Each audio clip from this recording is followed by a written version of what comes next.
sin voz en off. Vamos a adentrarnos hoy en un tema que es fundamental. A partir del cuadernillo de Camino Anima Mundi, exploraremos juntos el mal y la descentración. Se trata de aprender a mirar la oscuridad de frente, con sobriedad, pero sobre todo desde la fe. Y esta es la idea clave para empezar. Porque, una espiritualidad que de verdad quiere madurar no puede permitirse el lujo de ser ingenua.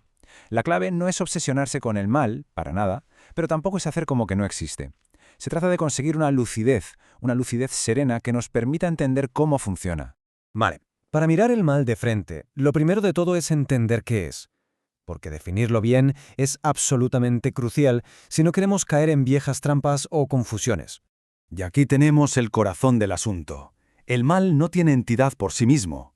No es creador, es un parásito. Su poder real no está en inventar algo nuevo, sino en coger lo que ya es bueno, el amor, el deseo de justicia, la propia fuerza vital, y retorcerlo, falsificarlo por completo. Claro. Y por eso es tan sumamente difícil de ver. El mal casi nunca se presenta diciendo «Hola, soy el mal». ¿Qué va? Se disfraza. El afán de control se disfraza de cuidado. La crueldad se viste con ropajes de justicia. La posesión se hace pasar por amor. Siempre opera imitando, como una caricatura perversa de lo bueno.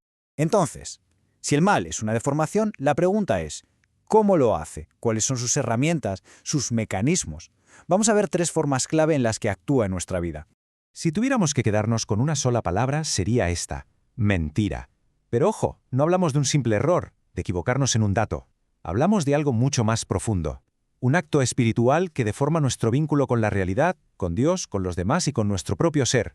Fijaos bien en estas frases. Son ejemplos perfectos de esas mentiras que pueden gobernar una vida entera, casi en secreto. No son ideas que se nos pasan por la cabeza un día. No.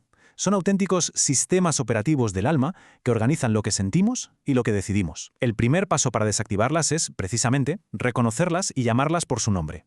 Toda esta red de mentiras nos lleva a un problema todavía más hondo: la descentración o el desplazamiento. Ya no hablamos solo de hacer cosas malas de vez en cuando, sino de que toda nuestra existencia, poco a poco, empieza a girar alrededor de un eje que no es Dios, un centro falso que ha ocupado su lugar sin hacer ruido. Pensemos en ello. Una herida del pasado que nos sana, la necesidad constante de que los demás nos aprueben, el miedo. Cualquiera de estas cosas puede convertirse, sin que nos demos cuenta, en el sol silencioso alrededor del cual orbita toda nuestra vida. Incluso una vida que, por fuera, parece muy religiosa. Bien, para navegar por este paisaje interior necesitamos un mapa un poco más detallado.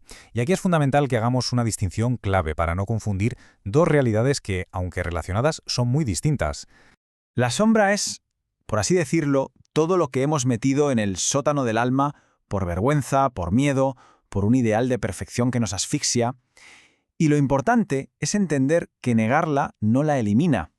Todo lo contrario, le da más fuerza para actuar escondidas en nuestra vida.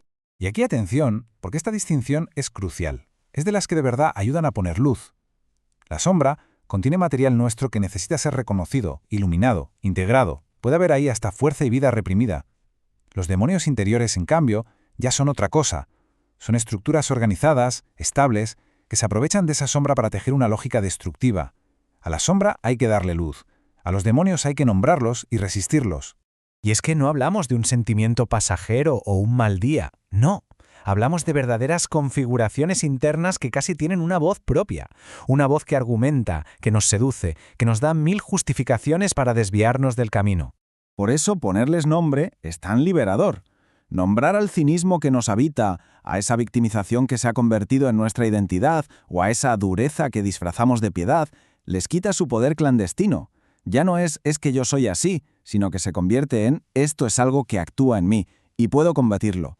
Entender todo esto, lógicamente, nos lleva a la pregunta del millón. ¿Y ahora qué? La respuesta es el combate espiritual. Pero un momento, no como un drama peliculero, sino como una práctica concreta, sobria, encarnada y perseverante. Y este combate tiene pasos muy claros. Primero, nombrar, sacar la mentira de su escondite. Segundo, resistir. Esto es, dejar de pactar con ella, de darle la razón, de justificarla. Y tercero, y muy importante, reordenar.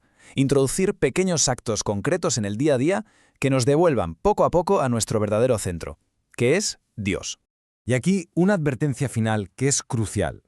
Quizá la forma más sutil y peligrosa del mal es la que se viste de religión. Ocurre cuando se usa a Dios para alimentar el propio ego, la oración para autoafirmarse o la doctrina para sentirse superior a los demás. Es el mal instalado en el mismísimo templo del alma. Entonces, después de todo este recorrido, ¿cuál es nuestro criterio final? ¿Y cuál es nuestra esperanza? La respuesta es una persona.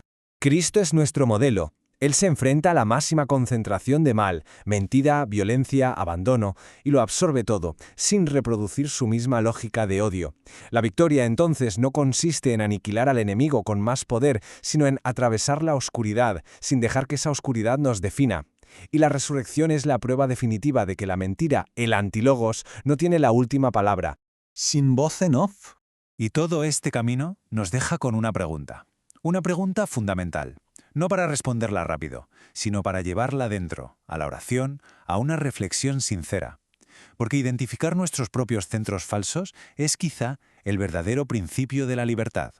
Si algo de este recorrido ha resonado y se quiere seguir profundizando o simplemente entrar en contacto con la asociación, esta es la dirección. La lucidez es solo el primer paso de un camino que, de verdad, merece la pena recorrer.